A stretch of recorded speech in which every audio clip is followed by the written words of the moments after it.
Hello and welcome to another edition of A Splash of Paint. 60 colourful minutes of inspirational features, advice and techniques brought to you in association with the SAA, Society for All Artists. Let's take a closer look at some of the latest tips, tricks and techniques coming up on today's jam-packed palette. Popular oil artist Mike Skidmore will be dropping by to show us how glazers can add the perfect finishing touch to your oil portraits in today's Try Your Hand At project. SAA professional artist Sharon Hurst reveals how easy it is to tidy up the edges of your watercolour painting in today's Art Bite exercise. We'll be showcasing the talent of versatile professional SAA artist Claire Warner in our regular introducing feature. And I'll be sharing a few more of my own simple tips to help you develop your painting techniques. So let's get started. Settle back as we join popular SAA oil artist Mike Skidmore as he demonstrates how to bring your oil portraits to life in today's Try Your Hand At project. Hello. Today we're going to be working on a portrait. It's a portrait that you may well have seen me working on earlier, and I've brought it up to a different stage of finish from where I left it. And I'm now going to do the finishing touches to complete the picture. And the most important thing I want to show today is using glazers to add the final depth and bring out some of the areas of colour in the painting. Okay, so off we go. Now I'm going to start by working into some of the darker areas, and I'm going to begin with some raw umber.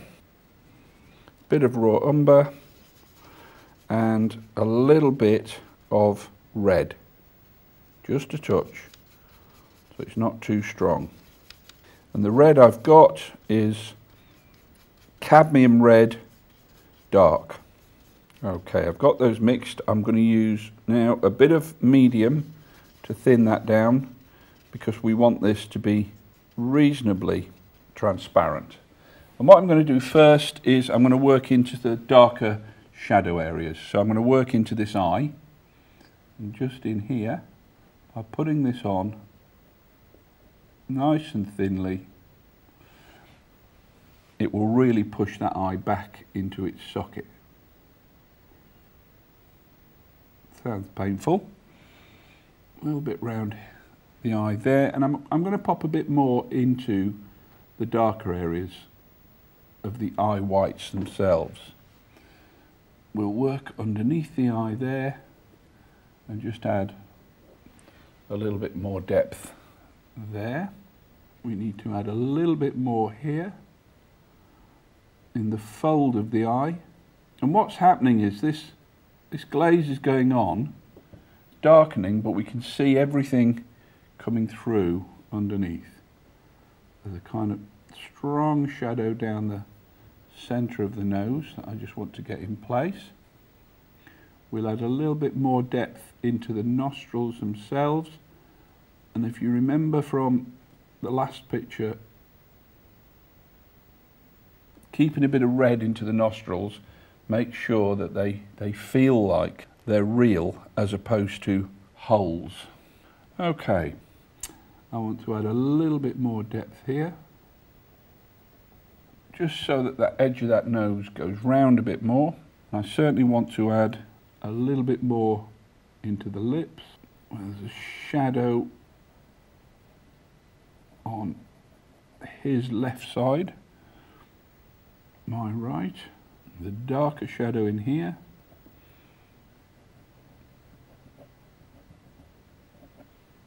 Like that. And we'll add a little bit more just into this bit of the eye here, just to push that in a little bit more like that. Okay. Right. Now I think what I'll also do while I'm doing this is I'm going to add a little bit more, a bit of Payne's grey to that mix, because I think I'll just strengthen some of the beardy bits. And I find when I'm doing beards or stubble that less is more. I don't need to put every single hair in place, but what I do need to do is to make sure that the brush strokes go in the right direction. And he's got a sort of darker bit of stubble down the bottom here to the rest of it, which is a bit sporadic. I don't think this guy would be too good at growing a beard. There we go. Okay, that's given me a bit more depth there. Now, I'm not really very happy about what's going on around here. I kind of feel it needs a bit more oomph. So I'm going to clean my brush like that. And I think what I'll do is I'm going to put a touch more red into that glaze mix, but I'm going to thin it right down. Let's just test this first. Okay, that's quite nice. I think I perhaps need a little bit more raw umber in that. It's all a bit hit and miss when you're doing glazes like this, but the great thing about it is painting underneath dry, the glaze is wet, it's nice and transparent, you can test a bit, if you don't like it, just wipe it off. So there's no reason to go forward with something just because you've mixed it up, which is often the temptation. Right, let me try this. Okay, that's better. So what I'm going to do is just add a little bit more of a glaze on this top first. Like that. And now let's grab a blending brush and see what happens, if we like it or not. And I can use this to really pull it round. And I want the crossover here between the light and dark to be a little bit more blended. So using the blending brush to do that will allow me to make that transition. And I'm not really trying to accurately depict the picture. I've got the structure of the face right, I've got all the features in the right place, but when it comes to the colour, when it comes to the painting, the great thing about glazing like this is I can make this picture do what I want it to do. If I'd have wanted to, I could have mixed blue and put blue around there and gone for something completely different. But it allows me now to play until I get the picture that I really want. So I'm now going to work this into here, like this. And it will gradually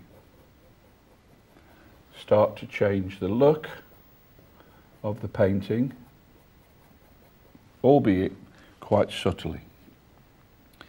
I want to reinforce a few of these wrinkled shadows and cover up more of the grey that's underneath, so just going over this with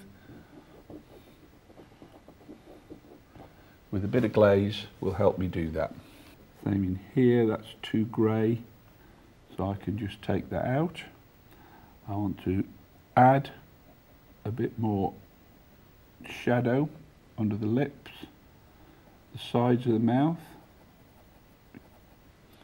and a little bit around the nose to give it more of a rounded appearance at the nostril as opposed to it being a cut out hole. Strengthen a bit down there, and I'm going to strengthen that cheek a bit there. Okay, so that's made quite a difference there now. Now, again, if I want to, what I could now do is I can now add other colours. I've got some French ultramarine here. I'm just going to try bringing a bit of blue into some of this.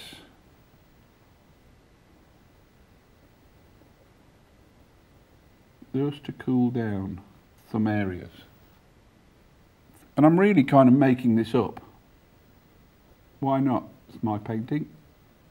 And I can sort of see very, very, very subtle bits of colour in the actual image itself.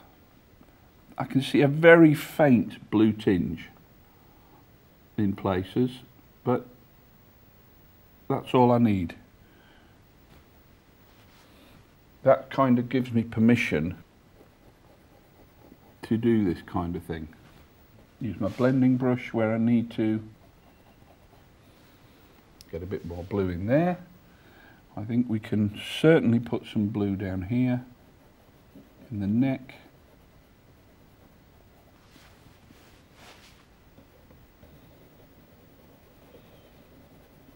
And I can go round adding these little subtle changes of colour as much as I want to enhance the picture. It's such a great way to work because it's so forgiving. You don't like it, wipe it out.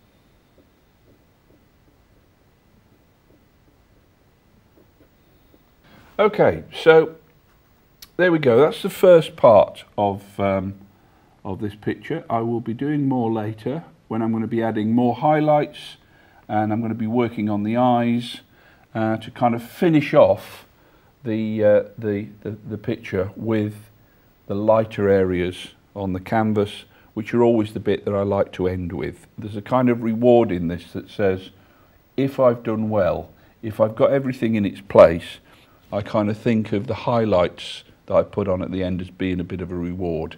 And that's the bit I can look forward to because I've worked hard to get there. Thank you. Great use of glazes there, Mike. Perfect for adding depth and bringing out warmth in flesh tones. We look forward to seeing the final painting later on in today's programme. Well, folks, time for us to take a little break now, but join us in part 2 when spellbinding SAA professional artist Sharon Hurst pops into the studio to show us how easy it is to tidy up the edges on your watercolour painting in today's Art Bite exercise. And I'll be sharing a few more of my own simple tips to help you develop your watercolour painting. See you soon.